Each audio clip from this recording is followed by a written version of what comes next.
Have you ever heard that Israel is the West's greatest strategic ally in the Middle East? Well, we're going to talk about that and how it's blazingly untrue, and we're going all the way back to 1947 to do it. Welcome to Colonial Outcasts, your semi-friendly neighborhood anti-imperialist podcast, and hot darn it, we just pulled some top secret documents from the depths of the National Archives. I mean, declassified, but still unseen, from 1947, in which the Joint Chiefs of Staff advised then President Harry Truman that partitioning Palestine and recognizing the state of Israel will screw U.S. global interests over in the long run. And we wanted to highlight these memos written by guys who your dad would probably credit with winning World War II in this episode, because aren't y'all absolutely sick of hearing ancient gray-haired politicians gas on about how Israel is America's most important strategic ally in the Middle East, about how Israel, and without Israel, we would not be able to safeguard our interests in that region, i.e. access to the vast oil reserves and the intersectional strategic control of the lands connecting three continents. And if we don't exert imperial control over these lands, the logic goes, then the Chinese and Russians will. And that would be bad because of reasons. So look, if you're watching or listening to this podcast, you probably recognize at the very least that the United States empire and the exercising of American imperium abroad is bad for both the world and American citizens themselves. And we're not going to really go down that rabbit hole because, in a way, this episode is not for you. It's for your boomer uncle. Your boomer uncle who's been, divorced 3 times, has multiple DWIs, listens to Bruce Springsteen without comprehending the actual meaning of the lyrics, gets misty-eyed when singing the national anthem at college football games, and still believes in self-destructive American exceptionalism. That America, in particular, and the West in general, is the guiding light of this world. Our values and championing of global democracy are all that defends us freedom-loving folk from Middle Eastern terrorism, Chinese authoritarianism, and the existential despair of suicidal Russian novelists and Putin. And if the past 7 months, and if the past 7 months of an unconditionally supported genocide in Palestine haven't exposed you to the sheer hypocrisy of Western values, well, it doesn't matter. Baby steps. And today we're mobilizing the military idols of the post-World War II generation, like General Marshall and Admiral Nimitz, to show some of these intractable old rascals that this is all a prophecy long foretold, a prophecy of crap, of poor, short-sighted U.S. foreign policy, of diminishing U.S. influence on a global scale, and the compromising of American security objectives for the sake of political expediency. As we break down these documents in this episode, it's just 1 or 2 memos from 1947. Just bear in mind that if you switch USSR influence to Sino-Russian influence, they are just as relevant now as they were 77 years ago.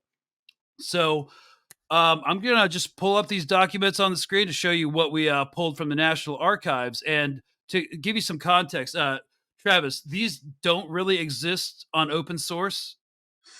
Yeah, no, these are part of the archives that are not digitized. They're too far back. So yeah, the only way you can go view them, but the only way to go view them is to go ask NARA, National Archives, to pull the box, and pull the section and scan them yourself. So that's what we got done. We went and pulled the actual physical documentation and got them to scan it for us. So yeah.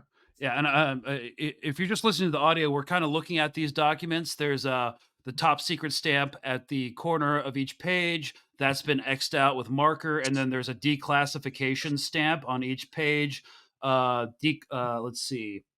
Let's just read. Looks like a crayon, but yeah. Record section declassified. Yeah, Marines. Yeah.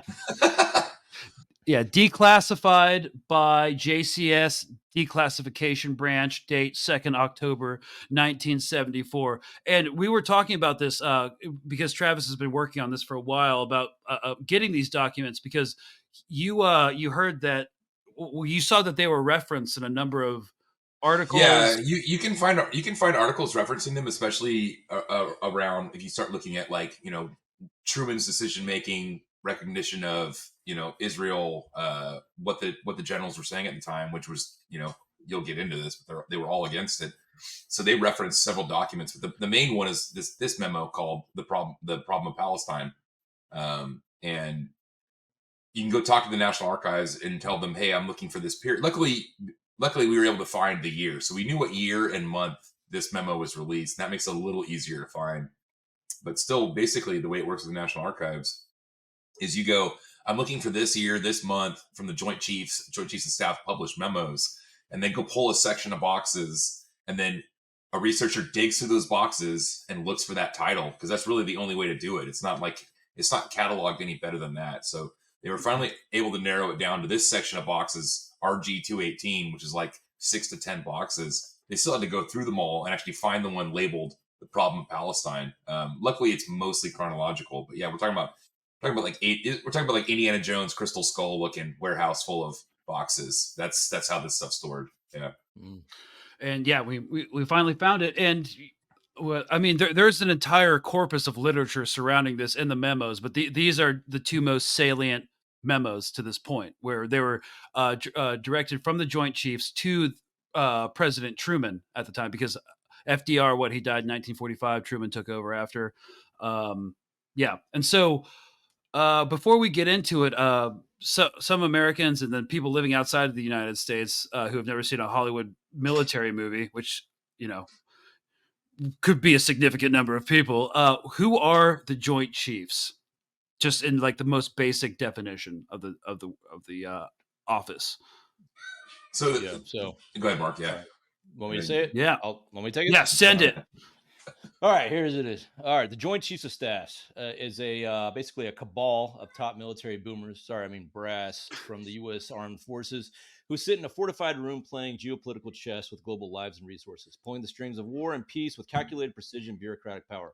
Formally, the Joint Chiefs of Staffs is a body of senior uniformed leaders in the U.S. Department of Defense who advise the President, the Secretary of Defense, and the National Security Council on military matters. The JCS comprises the chairman, vice chairman, and the service chiefs from the Army, Navy, Air Force, Marine Corps, and the chief of the National Guard Bureau, which each bringing their branch's strategic perspectives to the table. They operate within a framework of both advisory and operational roles, shaping military policy and ensuring the readiness and capability of U.S. military forces. That's in a nutshell.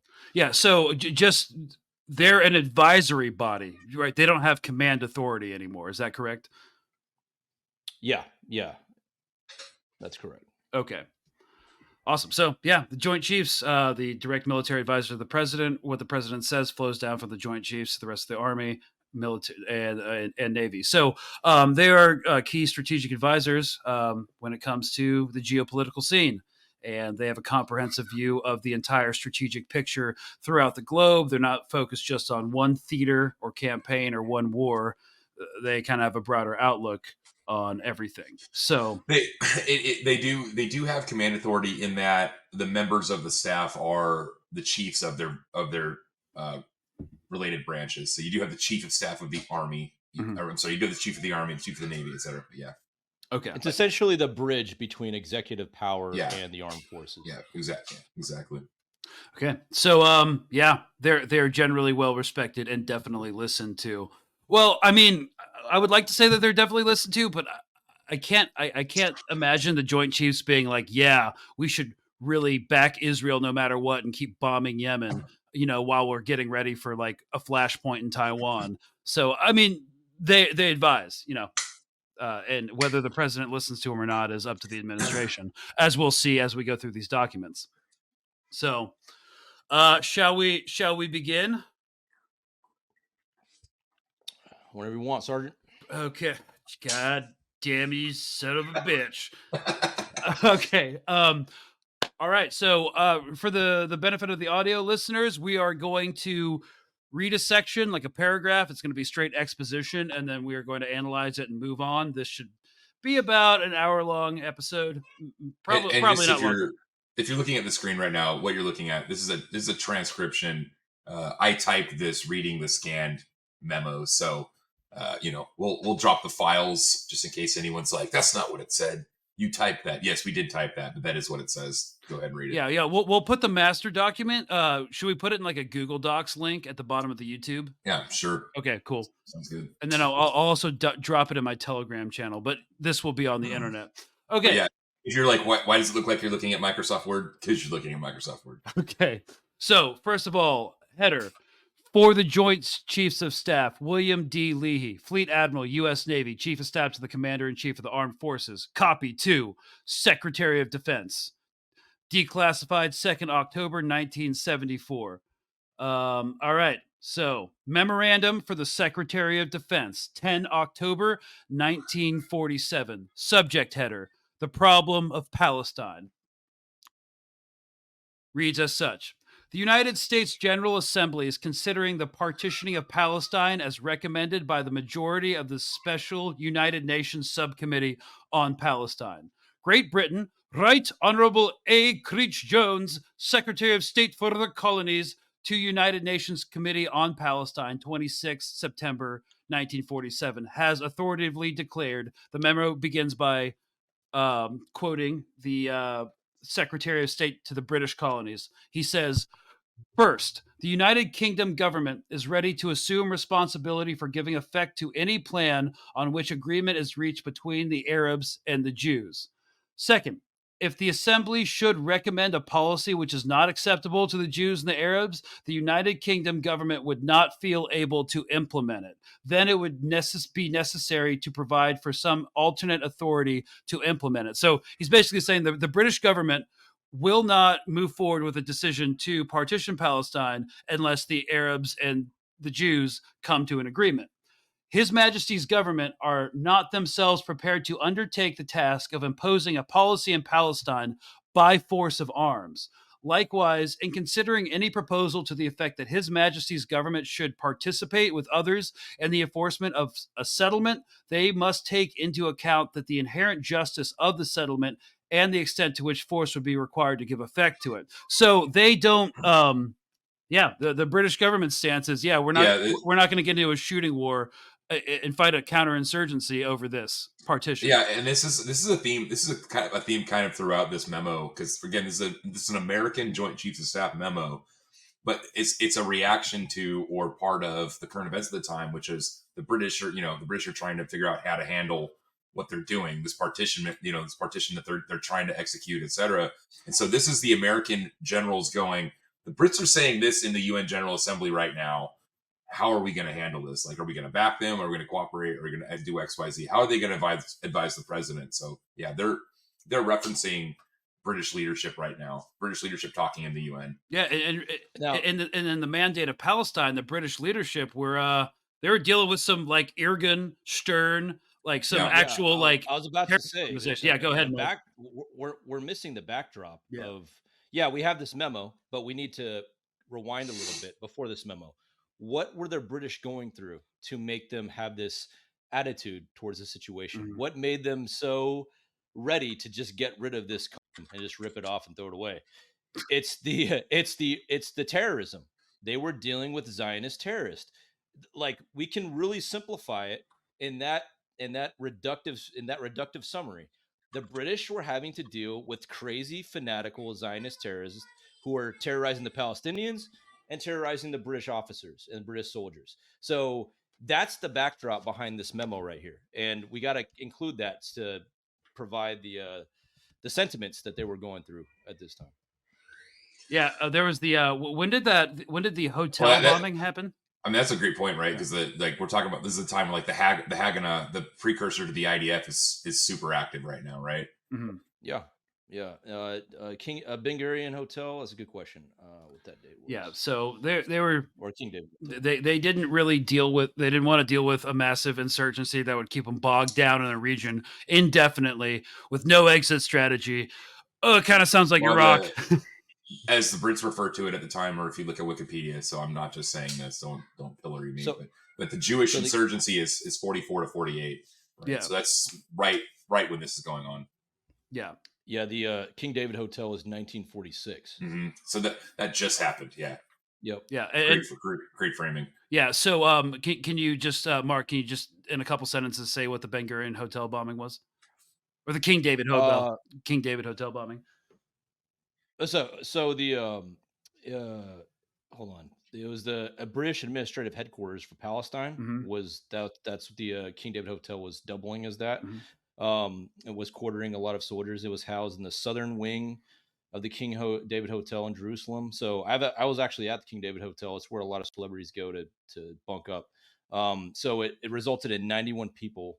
I think a lot of British, and injured 46. And I believe the explosives were hidden in fake milk crates. So the Zionist terrorist groups would sneak explosives in milk crates, take it to, I believe it was the kitchen, the galley storage area for food, and they set it off. So Yeah. it was, Yeah, and basically, Britain didn't want to partition this because unless there was an agreement between the governing bodies for the Arabs and the Jews, because they didn't want to have to enforce a security measure to make sure this kind of thing didn't happen. Essentially, so. Yeah, that was the statement from His Majesty's government. The Joint Chiefs in the intro memorandum to the longer piece, which we're still on, go on to say the Arab states have consistently emphasized their irreconcilable opposition to any plan which would partition Palestine or create a Palestine and as an independent or create in Palestine an independent sovereign Jewish state.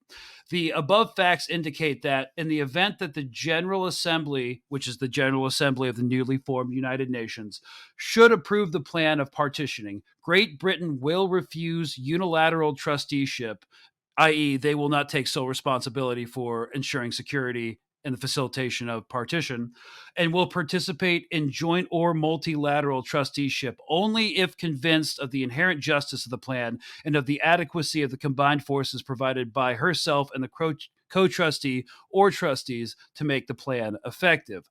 Under such circumstances, it is evident that the United States would be under strong pressure to assume joint responsibility or at least provide assistance in putting the plan into effect because of the past efforts of the United States to achieve solution of the Palestine problem. So yeah, they're basically saying if it was partitioned, Britain would not be a trustee, the sole trustee. That means America would have to come in, step in with Britain to make sure that this partition happened.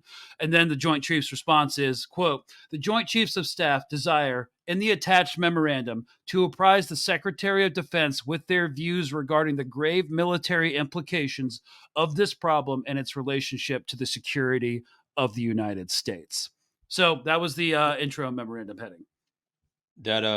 that paragraph, 3 paragraphs up, the above facts indicate.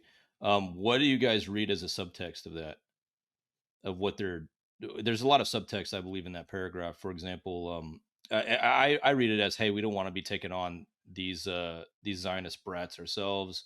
Like they're blowing us up, they're committing acts of terrorism. But also, I want to ask you guys the phrase "inherent justice of the plan." Well, how do you guys translate that? What's your impression of that statement? What they meant by that? I'm trying to find where the where is. The above facts indicate it's that paragraph, 3 paragraphs up from the bottom. The above facts Oh yeah, indicate that in the event. that's pretty straightforward. They will only assume trusteeship of the Palestine partition if they think it's morally correct.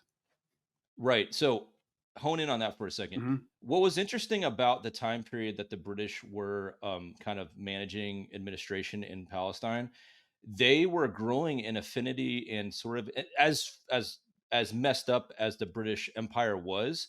The soldiers on the ground. We're not talking about the top brass. We're not talking about the crown. We are talking about just the soldier, the grunts on the ground. Were growing an endearment towards the Palestinian culture. They had friendships.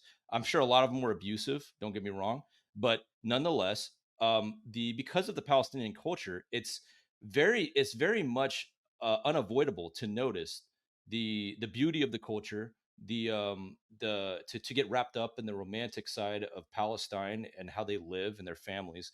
So this was happening amongst British soldiers. This is recorded. This is documented that a lot of British soldiers were saying, you know what, I really like these guys, the Palestinians. I don't like how they're being treated. And after, during the Civil War, guess what? 200 of the British soldiers actually joined the Palestinians in fighting the Zionists. True story. So that is part of the subtext that I read in some of this paragraph in the inherent justice. It's not because the British crown cared about the Palestinians. They're bloody and ruthless too. I'm just simply talking about the grunts on the ground reporting back up to their top officials. Anyways, we can go on. Yeah. So yeah, the Joint Chiefs. That was the intro memo, and now we have the enclosure of the memo. So, memo for the SecDef. Subject: strategic and military implications of a decision supported by the United States by the General Assembly of the UN to partition Palestine into an independent Arab state and independent Jewish state and the city of Palestine following a transitional period of 2 years. So there's kind of this foggy, I don't know, drawing board idea that the partition would take 2 years. We don't know what the specifics were that they had on the table, but this memo, that's beyond the scope of this memo. This memo is just expressing concerns over strategic ramifications of in the event of a partition. So the Joint Chiefs of Staff are of the opinion that implementation of a decision to partition Palestine, if the decision were supported by the U.S., would prejudice U.S. strategic interests in the Near and Middle East, and that the United States' influence in the area would be curtailed to that which could be maintained by military force. That means the influence that we would have after the partitioning of Palestine um, would be the only way to maintain it would be through military force, which has been proven throughout U.S. foreign policy in the Middle East. That's why we have so many bases there. Further, there is grave danger that such a decision would result in such serious disturbances throughout the Near and Middle East area as to dwarf any local Palestine disturbances resulting from the decision. That means Palestine would be a flashpoint. The rest of the Middle East would erupt. As a consequence, the USSR, Cold War Russia, might replace the United States and Great Britain in influence and power throughout the area. Now, before we get into this, I just wanted to point out that there isn't really a recognition. There's not a word for the state of Israel, because I don't think in 1947 they envisioned necessarily there being no partition and there just being an Israel with a subjugated Palestinian population. What do you guys think about that? Yeah, I mean the language is interesting, right? I mean in the British statements they refer to them as quote unquote the Jews, Mhm. right? They don't Yeah. they don't call them a Isra- state name. yeah, they don't call them Israelis. Yeah. So, I mean, the main concern in this first paragraph would be, this partition, or what later happened, the recognition of the state of Israel, would cause such a disturbance in the Middle East that the main fear is that it would turn potential Arab allies against us and into the arms of the USSR. Now, throughout the Cold War history, Arab states for Arab governments, some of which we installed that were more hardline conservative, had a dim view of the Russians because they were an atheist government, atheist way of life. So that there was some kinship there with a government and a political core and a political class within the United States that was overtly Christian. But yeah, there's this overwhelming concern that the USSR might replace the United States in influence, and now we're seeing that. We're seeing that in Russia. It started in Syria. We're seeing Yeah. that with China.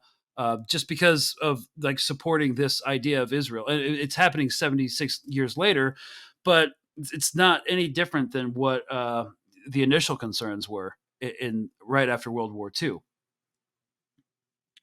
Yeah, it's like all of our actions that we've been doing in the Middle East have been leading up to exactly what they feared in this memorandum. Yeah. So it's ironic. Yeah, I mean what they talk about happens almost immediately, right? Like the Ba'ath Party is born in 1947. Mm-hmm. I'm not saying this is causal, but these things are already happening in the region at the time, or are going to happen in the region at the time, and this makes it drastically worse. And if you look at the history of the Arab states post this memo, post this time period, they excuse me, they do mostly steadily move into the Russian sphere of influence. They move out of the Western sphere and they move into the Russian sphere. You can see that by the weapons they adopt, the relationships that they have, etc. This very very prescient memo. The things that they're talking about happen. Yeah. So continuing. As to the importance of a stable Middle East, friendly to the United States and the Western democracies, It is obvious that this area is the buffer between USSR and areas of great strategic importance to the United States and potential allies. If the people of the Near and Middle East turned to the USSR, it would have the same impact on United States security and strategic interests in many respects as would military conquest of this area by the USSR. Basically saying that if the Arab states turn and stop working with the United States government, they'll fall into Russian sphere of influence, and it'll be the same as military conquest because the United States would no longer be able to have diplomatic relations or have access to oil reserves or minerals within the Middle East and trade lanes. So the most serious of all possible consequences from the military point of view is that the implementation of a decision to partition Palestine would gravely prejudice access by the United States to the oil of Iran, Iraq, and Saudi Arabia. This is probably one of the large undeveloped reserves of oil in a world which may come to the limit of its old resources within this generation without developing any substitute. Well, it turns out there was more oil, but yeah, it is a finite resource. And it says a great part of our military strength is based on oil. Now, okay. So first of all, there was a workaround. We developed relationships with Saudi Arabia and other oil-producing states that weren't necessarily alienated by the partition of Palestine. But yeah, the concern is, our oil interests in that region have never disappeared. A lot of people think, most of the most recent wars in the Middle East and the establishment of bases around the Middle East have to do with global or United States energy security. And I think it'd be hard to argue against that. Oh, it's great because you bring up Saudi Arabia, right? It's like these things are all dominoes that start falling from this point forward, right? Mm-hmm. So who was Al Qaeda originally, fighting against before us actually, right? It was then also they were against the Saudi government, mm-hmm. right? Bin Laden's early formative years were he's eventually against the Saudi government, and part of the reason he's against them is because they work with us. Yeah, and part of the reason they're working with us is because this happened. You know what I'm saying? So these things are all historically connected. Yeah. The dominoes start falling, and then we get into the same war, the exact wars that they're predicting will happen. Yeah, because of our damaged relationships in the region. Mm-hmm. What's ironic though about this fear of USSR gaining influence in the region and us propping up Israel as a buffer for that is how many times Israeli intelligence and the Mossad collaborated with Soviet intelligence and would even sell U.S. secrets to the Soviets as a way of giving them leverage and forming secret alliances with Soviet intelligence years later. So I think that's a good point, but I want to, Mark, one thing you said earlier on though is they're actually saying the opposite here, which is the recognition of Israel is not being proposed as a buffer against Soviet influence in the region. The generals here are actually saying if you recognize Israel, it's going to lead directly to Soviet influence in the region because we're going to alienate all of the Arab states. They're saying if you do this, you're going to wreck the U.S.'s relationship with the Arab states, and that will push them into the Soviet sphere. That's what they're saying. Well, no, what I'm saying is that like what our policy has been, like, for example, at the time there was this Red Scare going on in the United States where we were talking about how we're afraid of the Soviet Union. So in tandem with the Red Scare was a heavy Zionist influence in Washington that would say that, we need Israel as a ally in the region because the Soviets are going to be using the Arab nations against us. Turns out, documents later and exposés later, the Israelis were selling us out to the Soviets through intelligence by selling American secrets to Soviets so that they can gain a secret backdoor with the Soviets for their own agenda. And that was just the irony there is what I'm looking at. But yeah, this one is, so what they're saying here in this document, like you said, it's recognizing that, they were like it was prophetic, like what Greg said, it was very prophetic. So it now appears that the loss of the Iraq and Saudi Arabia sources of oil, which we didn't actually lose. We did military intervention in Iraq and we did diplomatic relations and trade relations with Saudi Arabia. But it would mean that in case of the war, the United States would fight an oil-starved war. So this is the main consideration of the Joint Chiefs. United States military power projection throughout the globe. Conversely, denial of these sources to our most probable opponent in the future war, the USSR, would force her to fight an oil starved war. So it's about resource monopolization. However, an oil starved war would be of greater relative disadvantage to the United States than to the USSR, since it would prevent the United States bringing to bear its maximum potential power against the USSR by hampering the United States' air and naval action, transportation ability, and war production. Whereas the USSR would still have the advantage of its geographical position, vast landmass, and superior manpower potential. Yeah, so in a war, in a Cold War, if it went hot between the U.S. and Russia, the U.S. would be hurting way more if we were fighting an oil-starved war than the Russians, because we have to cross the Atlantic and the Pacific Oceans. It's a freaking logistical nightmare that requires a ton of oil, whereas the Soviet Union could just use train and land routes. So that's one of the Joint Chiefs' Well, primary. not to mention the oil resources that Russia already knew it had. Yeah, that's true. And of course, the Russia has way more manpower, so they could just flood the battle space with dudes. Mhm. It is therefore of great strategic importance to the United States to retain the goodwill of the Arab and Muslim states.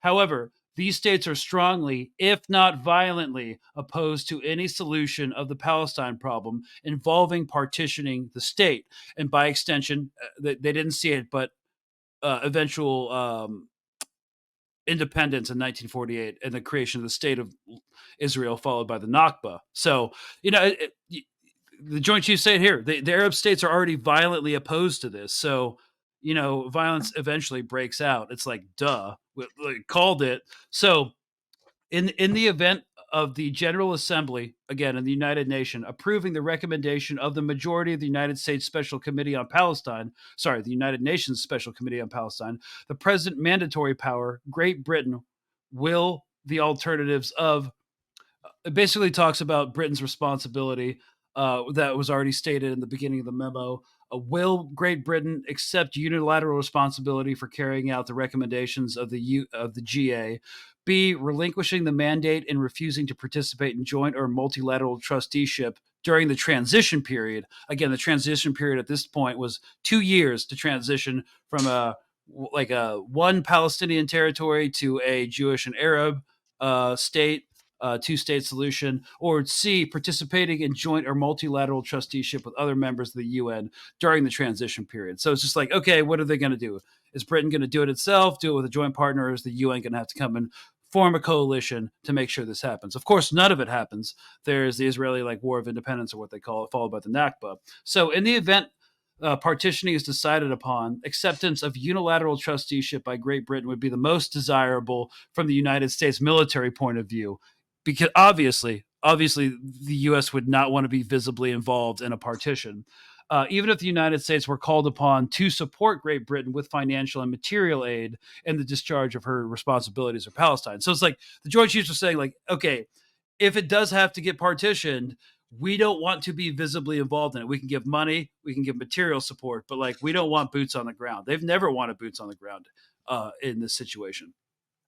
An unsatisfactory solution from a strictly military point of view would be for Great Britain to refuse to support partitioning in the General Assembly debate, and further to refuse to participate in trusteeship over Palestine if partitioning is agreed upon. So basically, I don't think we need to get into the nitty gritty about Britain's role in this. Just beyond the most salient points are, under such a circumstance, the General Assembly debate, since the circumstances, the bitterness of the Arab and Muslim states would be concentrated against the United States. So the United States, the Joint Chiefs don't want to take the flak for whatever happens. Yeah.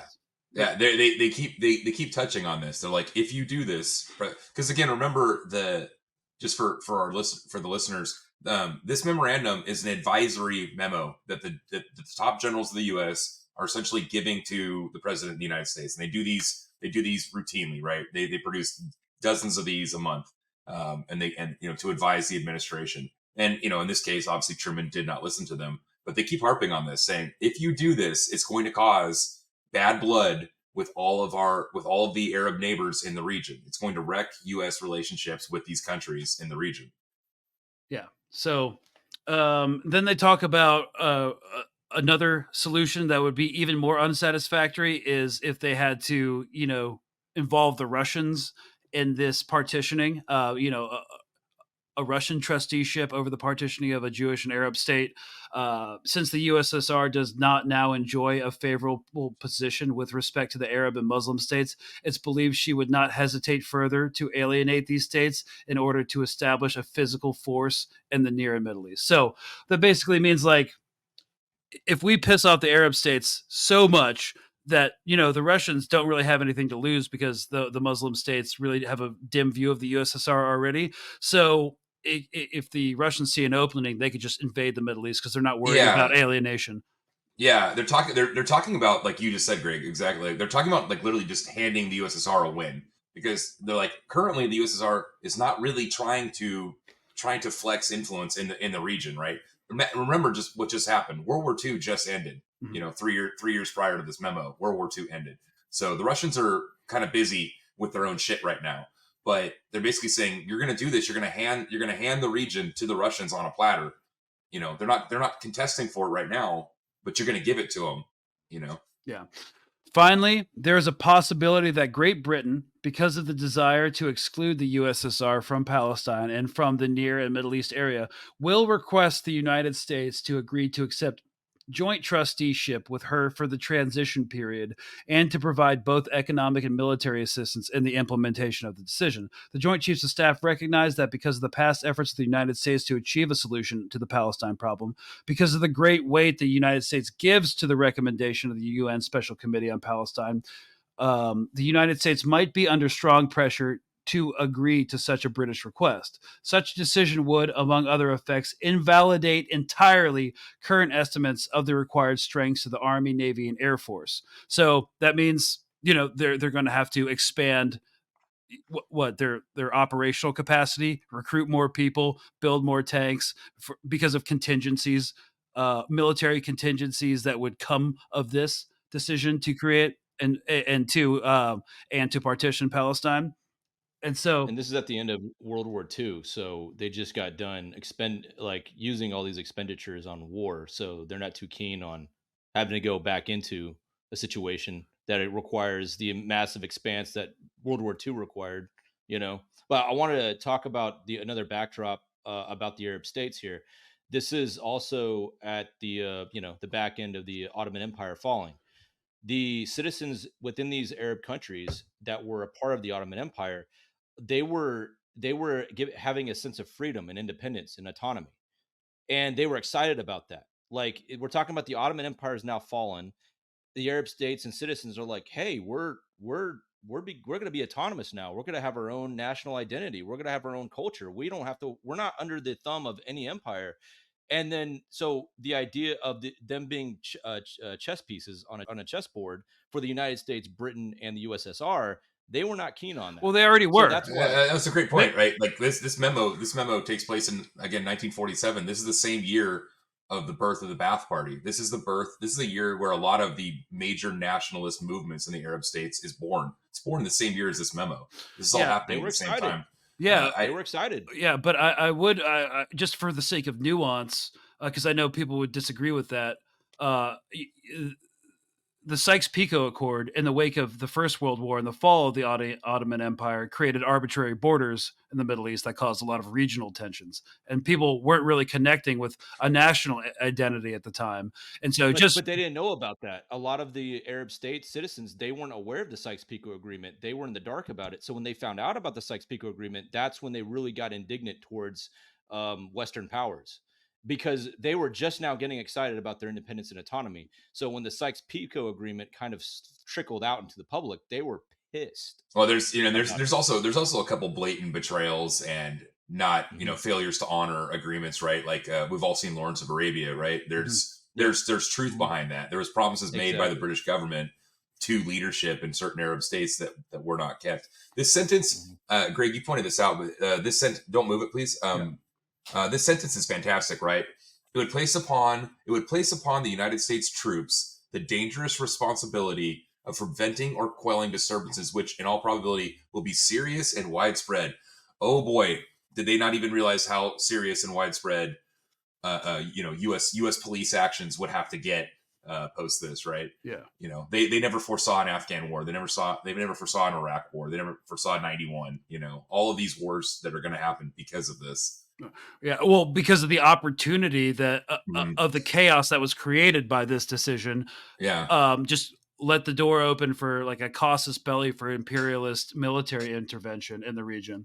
But yeah, while at the same time depriving the United States of the extremely small strategic reserve it now possesses. Because again, after World War II, they cut loose most of the armed forces. They're like, okay, victory in Yeah. Europe, victory in the Pacific, everybody go home. And, It is interesting too. They don't hit it very directly in this memo, but you can see it adjacently mentioned a few times.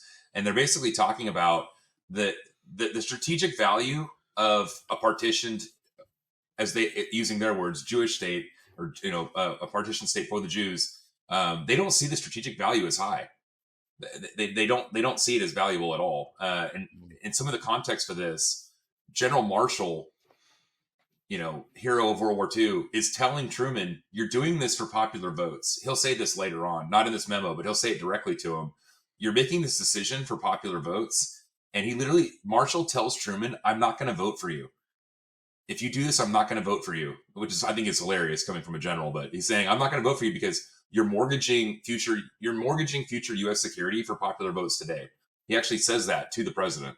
So this is the That's opinion at the interesting. time. Yeah, yeah. And That's interesting. And just to finish up this memo, from the military point of view, the risk fault is very grave. In yeah, summary, the Joint Chiefs of Staff reiterate the recommendations made in their memorandum SM 6049 to the State War Navy Coordinating Committee dated 21 June 1946 that in implementing the report of the United Nations Special Committee on Palestine, no action be taken which would a commit United States Armed Forces, which means that would you'd have to deploy in a combat capacity U.S. troops to this part of the world, or B, orient the peoples of the Middle East away from the United States, since the United States has vital security interests, i.e., oil, in the Near and Middle East area. So that's it. Those 2 points were like, we don't want U.S. troops to be committed, and B, it's going to screw over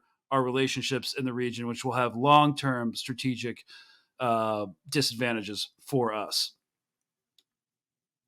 And then, of course, at the end of the memo from the Department of the Navy, uh, dated the same day, Admiral Nimitz, Chief of Naval yeah. This is Operations. great. This is basically, at the time. I think he's in '06, so he's like a captain in the Navy, but a colonel in the Army. But yeah, this is Nimitz saying, "Hey, I'm good with this. What this memo says. I'm suggesting an adjustment, an edit to this paragraph, right? Mhm. Which is just kind of, you're seeing a little bit of the sausage making within the Joint Chiefs Yeah. at the time. Yeah,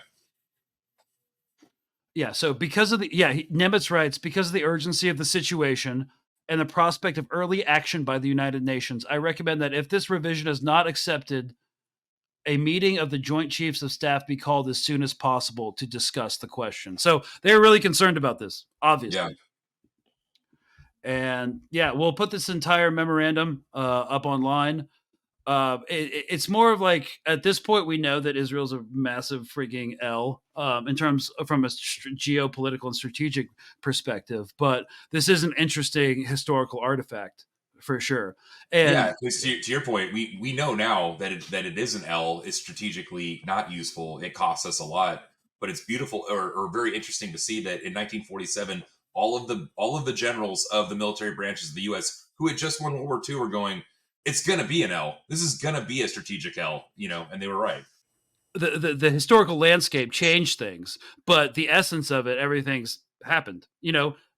Alienated the Arab world or the populations, even though the governments are still kind of our strategic allies, but the people themselves, which is going to be a problem in the future, aren't. And guess what's happening? Russian and Chinese influence coming into the space. Sorry, go ahead, Mark. Well, it's just interesting to see the levels of discernment that were among the top brass at that time period, especially following World War II, and then the levels of discernment and intelligence in our current military brass. Like, it just shows that when we talk about the glory days of U.S. military bravery and integrity. Well, that's those days are gone, and you can see that by just comparing, say, this memorandum with what we're hearing now in the rhetoric in the military echelons of Well, society I in mean, the United States. I might have to disagree with that a little bit. We've had Joint Chiefs of Staff say that specifically over the past 7 months that we don't want an escalation in Yemen. We don't think Iran wants to Oh yeah, we escalate. have. The last thing we want is to escalate with Iran. Those are politicians. I haven't seen a single one of the Joint Chiefs get on ABC News say Well, any you of that. won't. Again, you Yeah, won't because you're not going to see this kind of information until it's declassified. This yeah, is Yeah. because again, to people outside the U.S., just explaining a little bit of how the U.S. military works and how our politics work.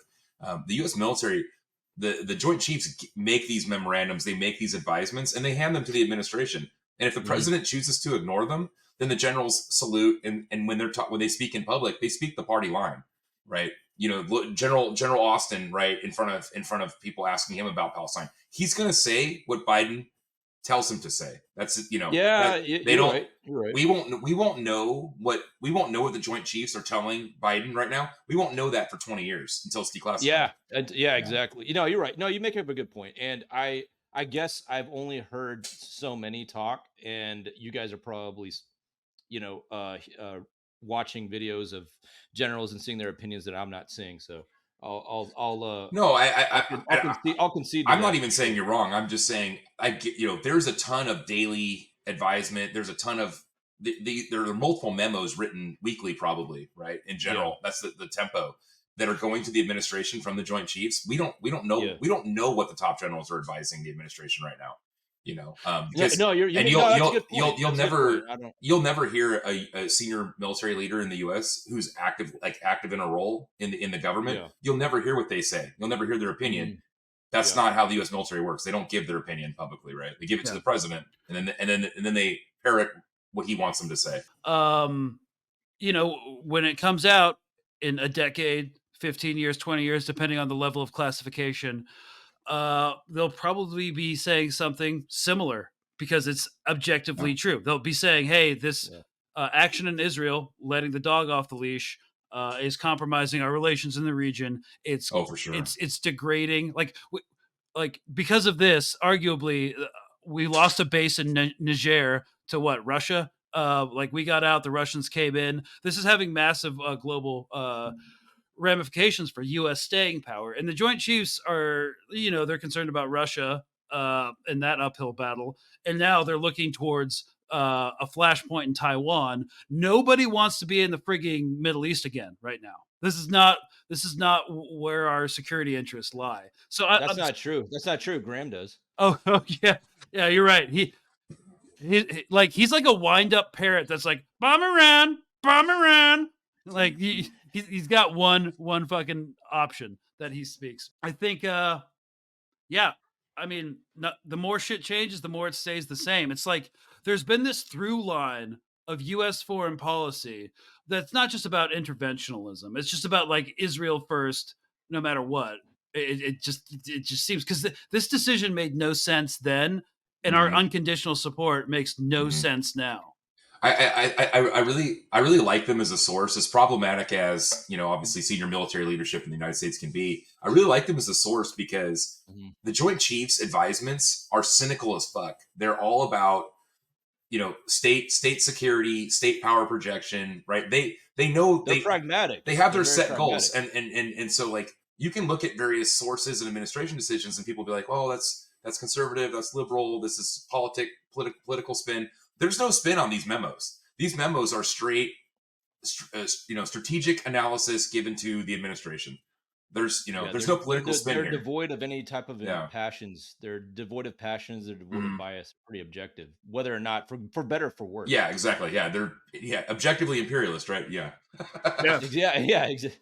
However, when I was starting to when I got my security clearance and I started reading positions by the command echelon on the problems of in Afghanistan, I was like, wow, like even as cynical as this shit is, and I didn't think it was cynical. I thought it was awesome. I was like, oh, Yeah, I'm so pumped to be reading this stuff. This is like the special boys stuff.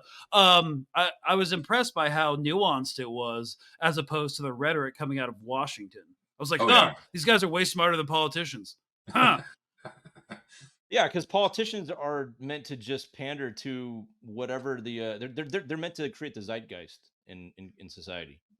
That's the point, is to just move on these really simplistic narratives. That's how politicians move. Simple narratives to get the emotions going this way or that way. Very simple. Yeah.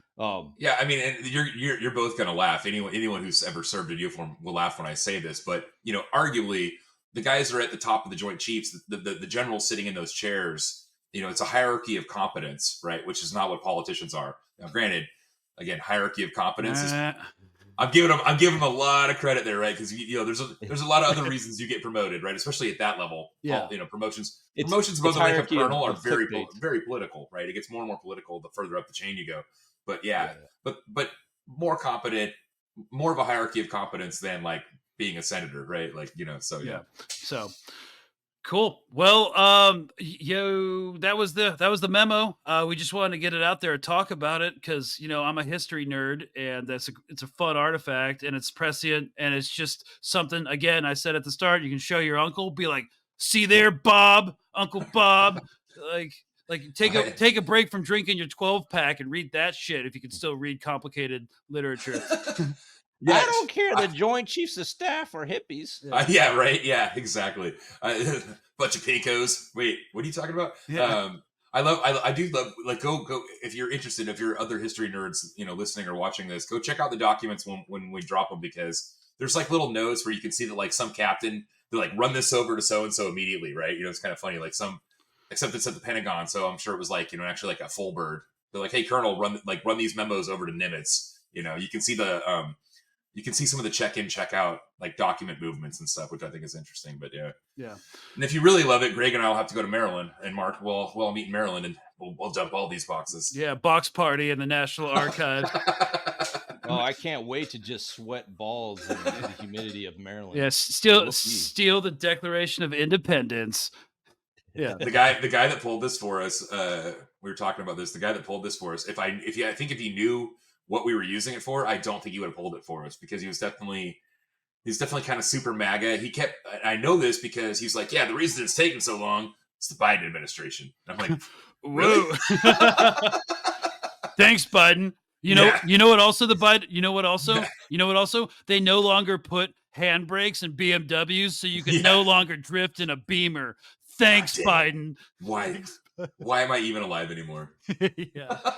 So yeah. All right. Well, thanks y'all for listening. I'll look at the comments section, try to answer anything. And then I think we'll link to the description, like a general Google Docs thing that everybody can access. Drop a zip file or something. Yeah. And then do it on Discord. Just do it on Discord.